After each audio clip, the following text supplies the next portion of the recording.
আমি কখনো ভাবিনি এই 32-33 হাজার ভোটের ব্যবধানে আমি জয়লাভ করব। আমার ভোটে জিতার কথা 1.5 লক্ষ, 1 থেকে 1.5 লক্ষ ভোটের ব্যবধান।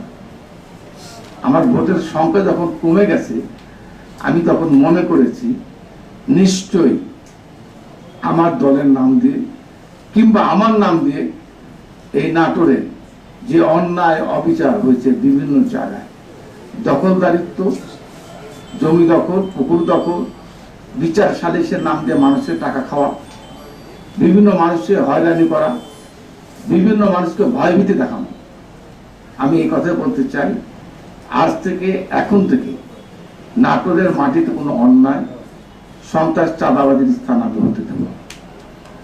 আমি আমার প্রশাসনের কর্মকর্তাদের কাছে আমার অনুরোধ থাকবে, আমি আপনাদের সহযোগিতা চাই, এবং সে আমার দলের লোক হোক আর আমার ফ্যামিলির লোক, আমার বাপ হোক, আমার ভাতিজা হোক, আমার ভাই হোক, আমি জীবনে কখনো অন্যায়ের কাছে মাথা নত করি না। আমি আজকে একটা উদাহরণ দিয়ে বলি, 90s সময়, ওই সময় যখন আমি এমপি ছিলাম, আমার ভাতিজা ছিল, আমার ভাতিজা এখানে মেয়র ইমদাদ আছে, এরকম আরো অনেকেই সেই সময় আমাকে অভিযোগ করেছিল যে তোমার ভাতিজা অন্যায় করছে।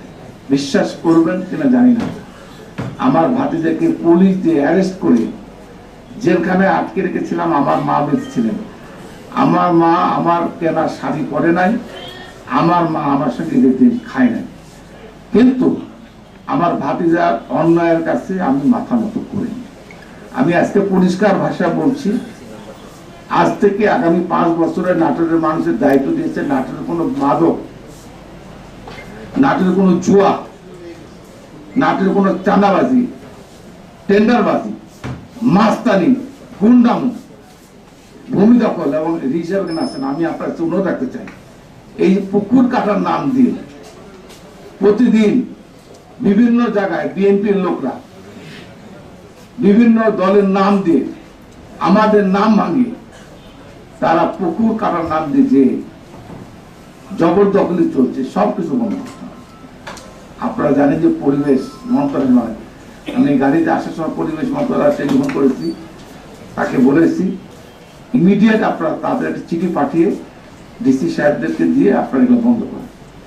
আমার একটাই অনুরোধ, সেটা হচ্ছে নাটোর একটা শান্তির নাটোর উপহার দেবো, এটা আমার প্রতিশ্রুতি। এই নাটোরকে আমি একটা উন্নয়নের নাটক দেবো। আমি এই জন্য আমি জামাতের লোকজনকে দেখেছি বা বৈষম্যবিরোধী ছাত্রদল বা এনসিপিকে দেখেছি, এই জন্য আমরা সকল রাজনৈতিক দল মিলে, সকলে মিলে আমরা ঐক্যবদ্ধভাবে একটা শান্তির নাটক, উন্নয়নের নাটক, একটা সুন্দর নাটক, বসবাস উপযোগী, রাজশাহীতে যেভাবে রাজশাহীর মানুষ, সকল মানুষ যেরকম ভাবে জীবনযাপন করে, আমরা ঠিক নাটোরের মানুষ একটা সুন্দর নাটোর সকলে মিলে যেন আমরা বসবাস করতে পারি, সেই নাটোর আমরা আগামী দিনে আমরা প্রতিষ্ঠিত করতে চাই।